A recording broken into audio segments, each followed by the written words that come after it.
నమస్తే welcome to India next. ఉచిత విజ్ఞాన సర్వస్వం వికీపీడియా మనందరికీ తెలిసిందే. వికీపీడియాపై గురువారం ఢిల్లీ హైకోర్టు ఆగ్రహం వ్యక్తం చేసింది. మీకు భారత్ అంటే ఇష్టం లేకపోతే ఇక్కడ వ్యాపారం చేయకండి, మీ సైట్ ను మూసివేయాలని ప్రభుత్వానికి చెప్తాం అంటూ వ్యాఖ్యానించింది. వికీపీడియాలో తమ సంస్థకు చెందిన సమాచారంలో తప్పులు ఉన్నాయని ఏఎన్ఐ వార్తా సంస్థ అభ్యంతరం తెలిపింది.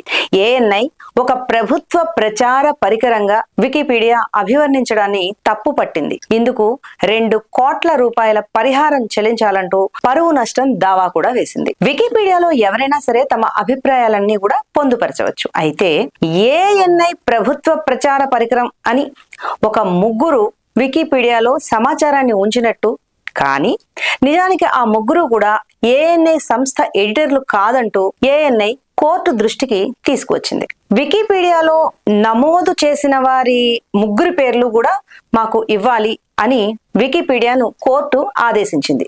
అయినా కూడా వికీపీడియా ఇంతవరకు స్పందించలేదు. అందువల్ల కొన్ని పత్రాలు అందజేయలేకపోయామని, తాము పూర్తి వివరాలు కూడా ఇవ్వలేకపోయామని వికీపీడియా తెలియజేసింది. ఈ వాదనతో ఏకీభవించని న్యాయమూర్తి జస్టిస్ నవీన్ చావ్లా వికీపీడియాపై ఘాటు వ్యాఖ్యలు చేస్తూ భారత్ అంటే ఇష్టం లేకపోతే ఇక్కడ వ్యాపారం చేయొద్దు అంటూ కోర్టు ధిక్కరణ నోటీసులు కూడా జారీ చేశారు.